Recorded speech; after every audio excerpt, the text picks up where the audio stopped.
अच्छा दोस्तों, तो अब हम डिस्कस करेंगे कि 1/8 हिस्सा, ठीक है, 1/8 जो शेयर है जो कि कुरान में स्पेसिफाई हो चुका है, कुरान में स्पेसिफाई कर दिया गया है, ये हिस्सा किसको दिया जाएगा। तो इस सिचुएशन में एक ही लीगल हेयर्स है, वाइफ, ठीक है, बीवी, जिसको मरहूम की प्रॉपर्टी यानी कि डिसीज हस्बैंड की प्रॉपर्टी में से 1/8 हिस्सा दिया जाएगा। अच्छा, इससे पहले हमने डिस्कस किया था 1/4 हिस्सा, 1/4, ठीक है। हमने कहा था कि अगर जो मरहूम है उसकी कोई औलाद नहीं है तो वाइफ को 1/4 हिस्सा दिया जाएगा, ठीक है।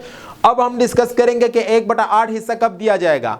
1/8 हिस्सा उस वक्त दिया जाएगा, इसमें सिर्फ एक ही कंडीशन है। एक ही कंडीशन क्या है कि अगर फॉर एग्जाम्पल ये हस्बैंड है, ये वाइफ है, इन दोनों की शादी से इनकी औलाद है, एक है या एक से ज्यादा है, मेल है या फीमेल है, कोई फर्क नहीं पड़ता। फॉर एग्जाम्पल सन है, डॉटर है, औलाद है इन दोनों की शादी से। अब ये जो हस्बैंड है ये फौत हो जाता है, इस हस्बैंड की प्रॉपर्टी में से 1/8 हिस्सा दिया जाएगा, ठीक है, वाइफ को। अगर औलाद नहीं होती तो 1/4 हिस्सा, पहले बता चुका हूं।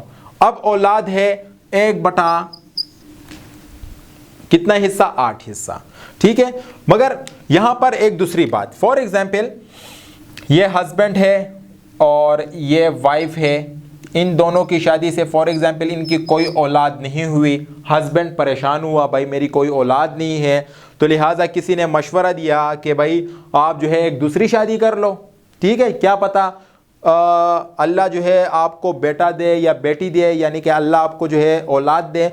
तो इसने कहा चलो ठीक है यार दूसरी शादी कर लेते हैं, इसने दूसरी शादी की, ठीक है। अब हुआ ये कि इन दोनों की शादी से इनके बच्चे हैं, फॉर एग्जाम्पल एक बच्चा है, 2 बच्चे हैं, जो भी है बच्चे हैं, ठीक है। फॉर एग्जाम्पल यहाँ पर कंफ्यूजन हो जाएगा, बेटा है और ये भी बेटा है। अच्छा, अभी यहाँ पे ये हस्बैंड के मरने के बाद ये वाइफ क्लेम करती है कि भाई मेरे तो कोई बच्चे नहीं हैं, तो हम कहेंगे कि भाई आपके बच्चों को हम नहीं देखेंगे, जो पर्सन मर चुका है, जो पर्सन इंतकाल कर चुका है, हम उसके बच्चों को देखेंगे। तो इस सिचुएशन में इन दोनों बीवियों को, इन दोनों को कलेक्टिवली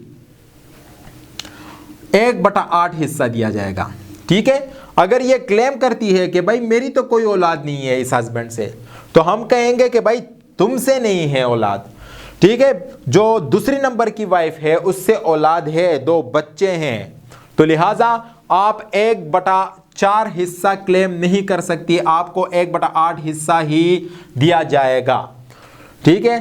तो ये सिचुएशन है कि इस सिचुएशन में जो वाइफ है। अच्छा, एक तीसरी बात भी मैं आप लोगों के साथ डिस्कस कर दूं। For example husband plus wife, इन दोनों की शादी से इनका एक बेटा शादी कर चुका है, मतलब फॉर एग्जाम्पल यहां पर भी बेटा है इसका, ठीक है।